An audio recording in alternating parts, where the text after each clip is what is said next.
When we come back, a trip to the publisher's office for a behind-the-scenes look at the premiere of a new magazine. It's risky, but this group thinks it's latched onto the right combination of form and content. We're covering the most exciting topic that's happening today, and that's the transformation of our world at the very, very fundamental level.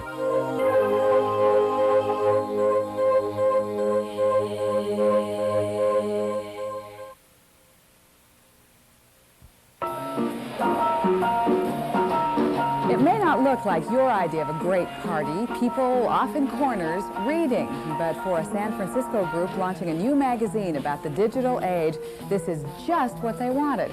The magazine is called Wired. Backers are hoping the combination of high-tech information with rock and roll delivery will catch the eye of a wide audience. All those trying to keep up with how increasingly smarter machines are changing the way we live. Martin Hill plugs us in to Wired.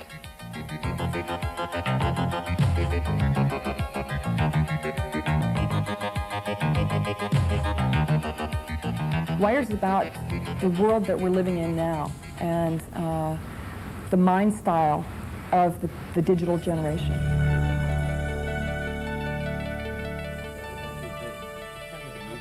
We're looking not at products, but we're looking at the people and the companies and the ideas that are transforming our world.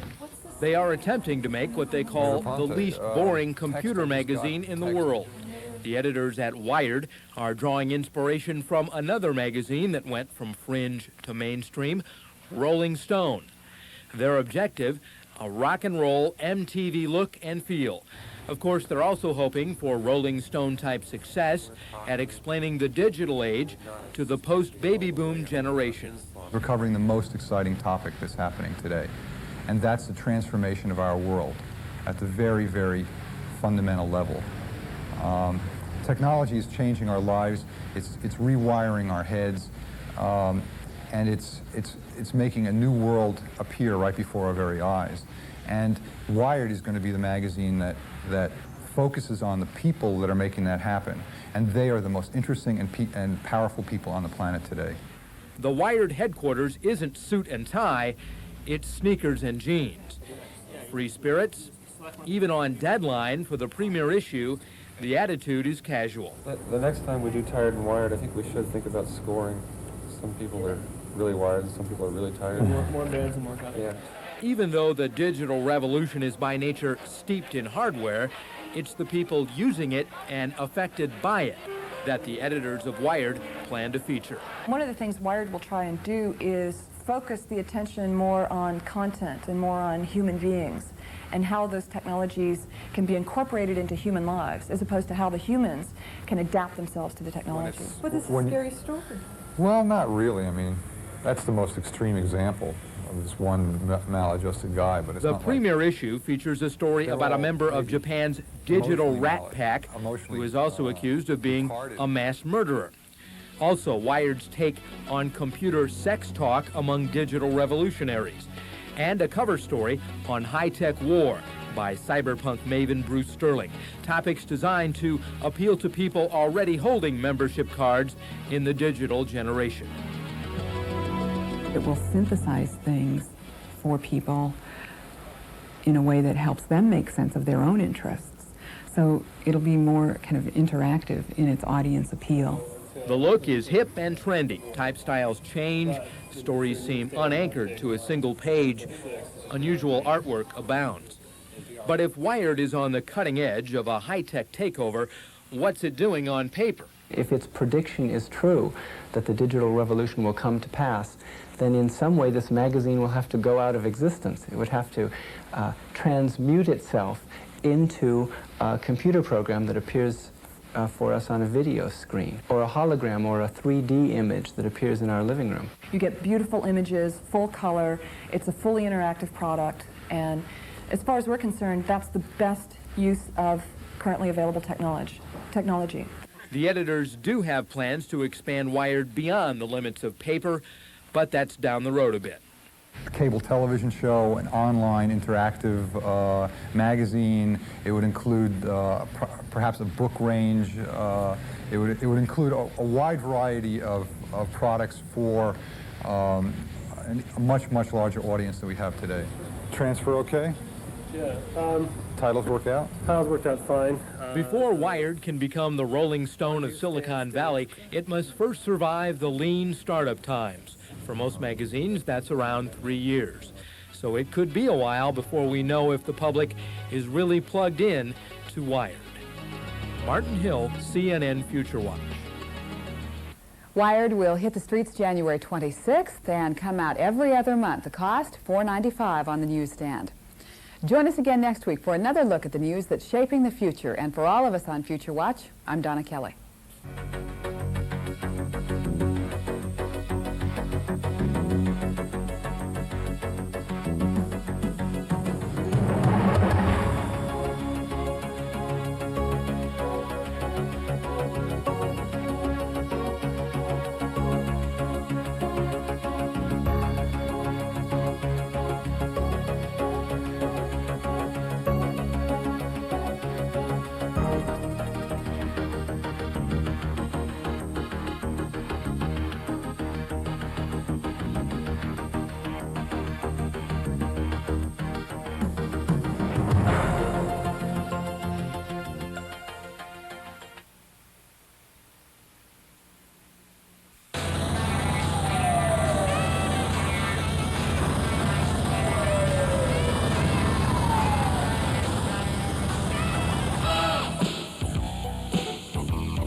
Welcome back. Now we're in San Francisco. We're going to go visit the offices of Wired magazine. It's a sort of hip new computer magazine, sort of about computers, sort of not. Mainly about the way computers are changing the way we work and live. Let's go meet with Louis Rosetta, the publisher, and find out about Wired magazine.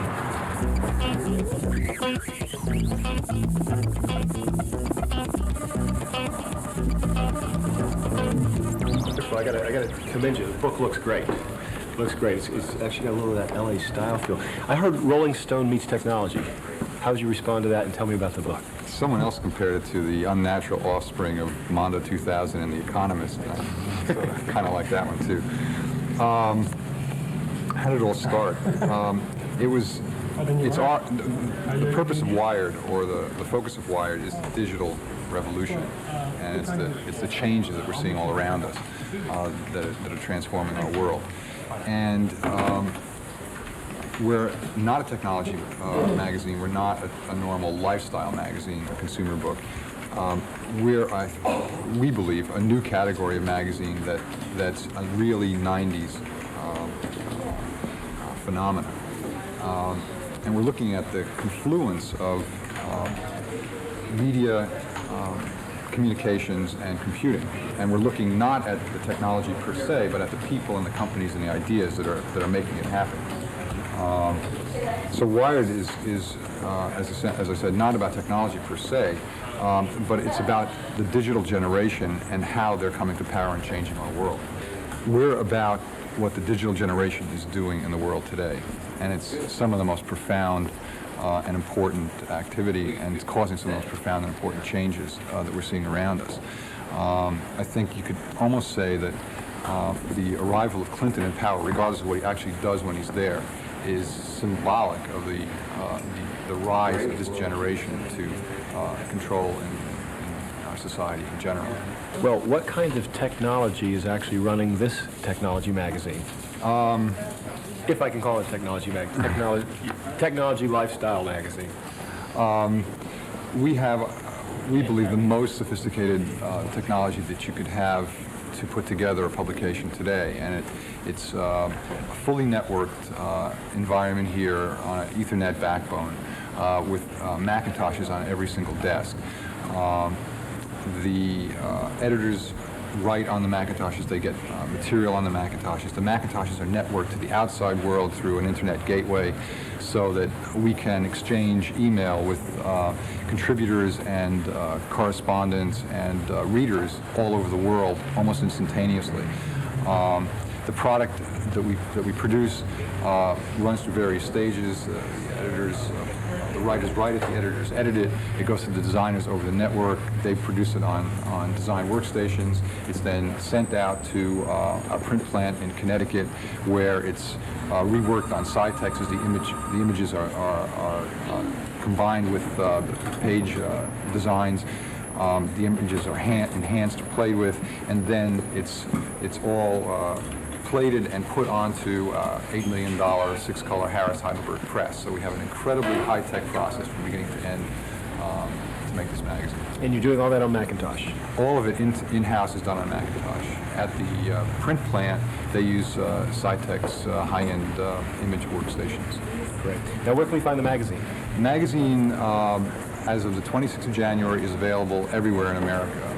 It's being distributed by ICD Hearst, which is one of the 3 large national distributors, and it can be found in Walden Books, Dalton, supermarkets like Safeway and Albertsons, in computer stores, newsstands, airport newsstands, everywhere. Just about everywhere. Well, great. Well, we look forward to getting Wired in the future, and I appreciate you taking some time to tell us not only about the magazine, but a little bit about the technology behind it. Well, thanks a lot for coming by. Great story. Great magazine. Well, if you enjoyed Wired, go get Wired into this quick commercial break. When we come back, next in our ongoing series on desktop publishing involved. Stay tuned.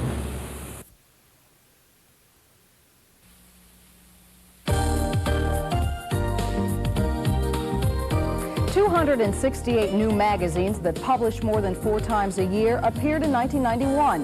1 year later, more than half were out of print. And by 1995, only 30% will still be in business. Well, if your tastes and interests include such things as virtual reality, computer networking, interactive technology, chips, morphs, ASC2 and CD-ROM, if you consider yourself part of the so-called digital generation, there's a brand new magazine, and it's aimed directly at you. It's called Wired, and this is a high-tech, high-quality, and high-concept publication. The premiere issue just hit the newsstands, and we're going to introduce you to the creators of Wired. They are in their offices this morning in San Francisco, California. Joining us is Jane Metcalf. She is the magazine's president, and Louis Rossetto. He is the editor and publisher. Thank you both for joining us. Jane, let me start with you. Could you describe, you say your magazine is for the digital generation. What exactly does that mean? Well, it means everybody who is creating this technology and using this technology in their lives. It's people that play with video games. It's people that are 3D illustrators. It's graphic designers who've picked up computer technology and use it. It's people who use portable laptops and cellular phones in their lives. It's everyone affected by this technology and incorporating it in their lives. And yet we at Good Morning America Sunday have been reading this magazine all week, and impressed by it, by the way. It looks very good. Thank you. Certainly slick and glossy. But you say it's not about technology. It is about technology, but the magazine doesn't read like that. It really sounds more like what the applications are. Can either one of you address why it's not like the other computer magazines that we see that's very sort of technology-oriented? Well, it's not about technology per se. It's about the people and the companies and the ideas that are transforming our world. We didn't want to make another magazine that just was a bunch of product reviews or that read like a parts catalog. We wanted to make a magazine that people actually wanted to read. I want to get into this, get a little more about the technology in a second, but why now to start a magazine? I mean, we are just supposedly coming out of a recession, but magazines are in big trouble and advertising is down. Why did you decide to start one now in these times? Well, when we first started the magazine, everyone told us we were crazy. They said, great idea, good luck. But a lot of things have changed in the last 2 years, and what we're really beginning to see is this amazing convergence of different industries, the computer industry, consumer electronics industry, and the telecommunications industry.